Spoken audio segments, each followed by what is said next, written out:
What is up guys? Good morning po sa lahat. So ayun guys, travel na naman tayo no. Patungo tayo balik ng Baungon, Bukidnon no. So boundary lang po to ng Cagayan de Oro at Bukidnon no, between the two province of Misaur and Bukidnon. So ang nagpapamagitan lang nito is itong river na to, which is ang Cagayan River no. So tabok po niyan is ang Baungon na no. So Bukidnon part na po yan ng ating lugar dito sa amin no. So ito na nakaganda dito kasi malapit lang dito sa lugar namin ang Bukidnon. So marami akong malulusutan kung pupunta ako balik ng Kamulan no.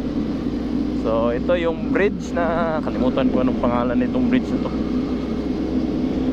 So yan, dito po dumadaan yung mga white water rafting pag high tide yung river no. Kasi hindi ka naman makakapag white water rafting kung mabaw yung tubig. So anyway guys, ipapakita ko sa inyo yung video natin na ayun, ang ating Akrapovic M1 po na binili natin sa Lazada na worth 3,600. Yung full carbon covered na po na M1 na binili kaagad ni Brother Robert. Laskab ba yun? Laskab o yung pangalan niya. So siya yung bagong kasamahan natin no, na ang kanyang unit po ay isang CF Moto din no. So pero mas matagal pa siya nagka CF Moto kaysa sa akin. 3 years earlier po. Ang unit po niya is ang SR 300 SR po na CF Moto. Yun po yung single cylinder na 300cc po, na usually mas similar po sa ginagamit sa Moto 3 no, yung MotoGP team ng ating CF Moto. So ayun guys, papakita ko sa inyo itong video. So andito tayo sa Sport Zone no. So nakahilera po dito sa amin ang ating mga motor ng mga kasamahan natin no.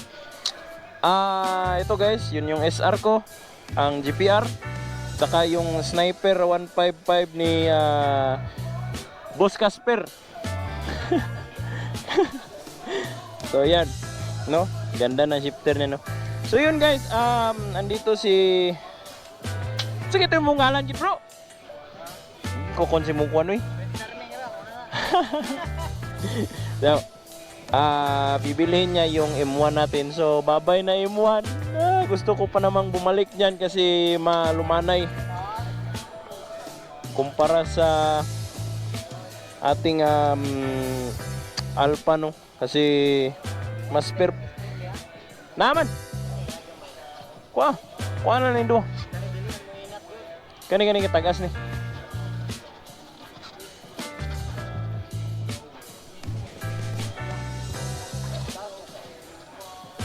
So yun guys, ito nga pala yung motor niya is ang SR 300. Saan nga model gani bro? 2020. So nakasama rin siya sa first na endurance ni Boss Abloy.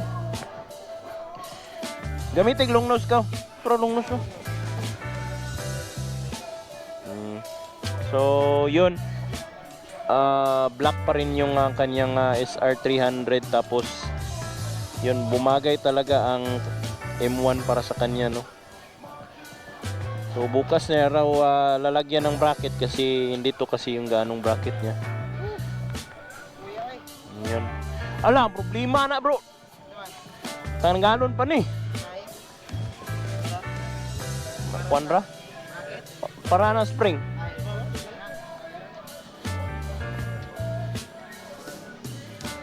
Yun. So para ma-posing lang to, kailangan ng saktong bracket no. Yun. So ito yung SR 300 niya. ni Bro Pascal. Ayan no, finisher ng Cagayan. First Cagayan Infinity Loop. Teka, bibigyan ko muna siya ng ating sticker.